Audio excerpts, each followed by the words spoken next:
How many of you feel called to make the world a better place through the power of voice? You understand that when you share your voice, your gifts, the things that you know, your story, that you are driving impact and making the world a better place, truly. A few years ago, before I started my business, I was doing a bunch of free speaking gigs. It was free, I wasn't asking for anything in return. And I was even doing free coaching. And this felt really good because I kept wanting to give of myself, improve myself, and also train myself on what it is that I would be speaking on. And it wasn't until I hit this moment where I realized, oh my gosh, I'm really genuinely helping people.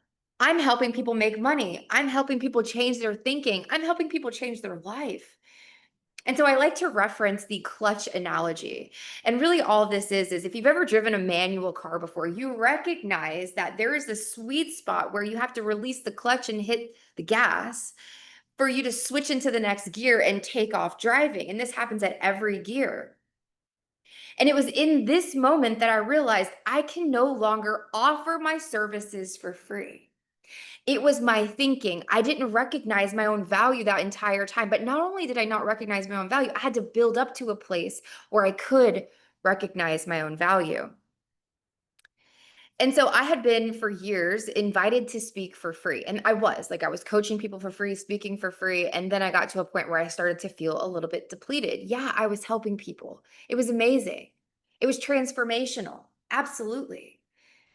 But the time, energy, and effort that went into preparing, as well as the time, energy, and effort that went into delivering, when I walked away, if there was not some sort of conversion, I started to realize, okay, it's not matching the value I'm delivering.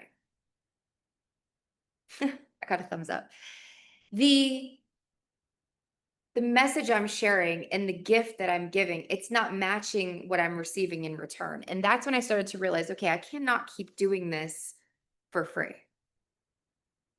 And so, step one is you need to recognize your own value. You need to think like someone who gets paid to speak. And maybe there's a slight bridge that you have to build and then cross before you can do that. And that's okay.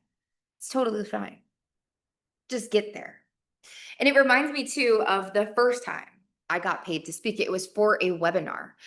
I was told we can pay you $350 to do a lunch and learn. And I literally thought I had just reached the pinnacle of success. Oh my gosh, $350. And it felt good. It felt great. I went there, I prepared, I delivered. I even got a couple sales calls from it. And then I realized that I just transformed that entire organization.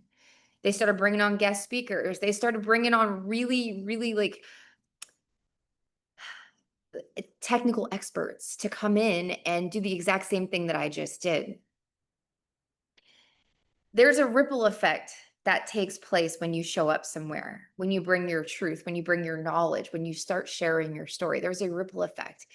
You're changing people's lives. And it's okay if your heart is saying, I don't know if I should get paid for this. And it's also equally okay if you're at a point in your life where maybe you've been doing a lot of free stuff and you recognize, you know what? I have a standard of value now. Like, I know that I need to be compensated for my energy, my time, and my effort. So yeah, there's a slight bridge there, but it starts with changing your thinking, holding the belief that number one, the message I'm sharing is worth something. It's worth something. And if money is the trade in which you want to participate in, then go for it. The next part is the time that I got paid $10,000 to host my own webinar. Now, the payment wasn't on the front end. See, this is what a lot of people get twisted in. They think the payment has to happen before you show up. But sometimes it's in your ability to sell what it is that you do from stage that you make money from it. And really all that is I know who you are that's coming into my event. Like, you know who's coming in, who's signing up, who's registering. You know how to speak to them and you know how to tell the right stories and address their correct objections in order to get to where you want them to be, which is to either buy your product, services, whatever that looks like for you. Maybe it's a book. Maybe it's a coaching program. That's what I sold the first time I made $10,000 from hosting my own webinar. But in order to do that, you have to think like an entrepreneur. And entrepreneurs recognize that if I'm not making revenue, then this is just a hobby. If I'm not making revenue, the business doesn't keep going.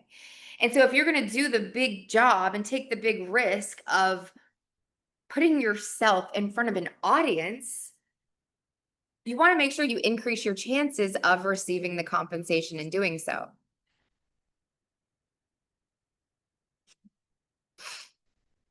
So you want to think like an entrepreneur.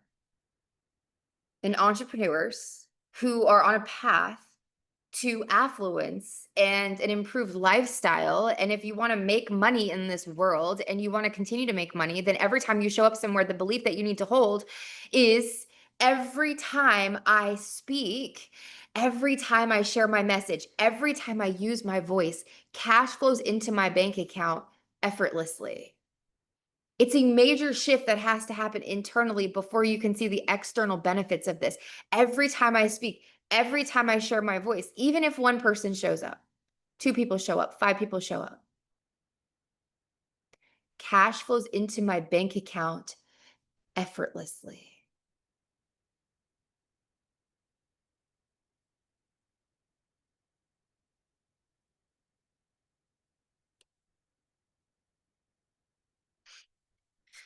No money from speaking means it's just a hobby for you.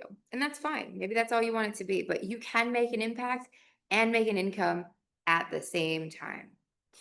And so here's a couple of things I'm going to leave you with, and then we'll wrap it up and we'll open up for questions, actually. As a man thinketh, he becomes. What does that mean? That's from the Bible. As a man thinketh, he becomes. If you only see free, that is all you'll ever get. You need to change your thinking if you want to change your life. That's the belief you want to hold. Change your thinking, change your life. If you want to become rich and you want to make money from speaking, you have to think like somebody who makes money from speaking. Okay. What does that person do differently than me? Why is he able or she able to make $10,000 from speaking and this one is not? It's not just the fact that they're known, they've done it for a while. It's their ability to ask for it. So there was a movie that I watched a while back. I think it's King Arthur, like the newest version of King Arthur. And they asked, like, how did you get money from this person over here? And all he responded with was, you just ask him for it. The difference between somebody who's making money from speaking and somebody who's not is in their ability to ask for it. That's it. It's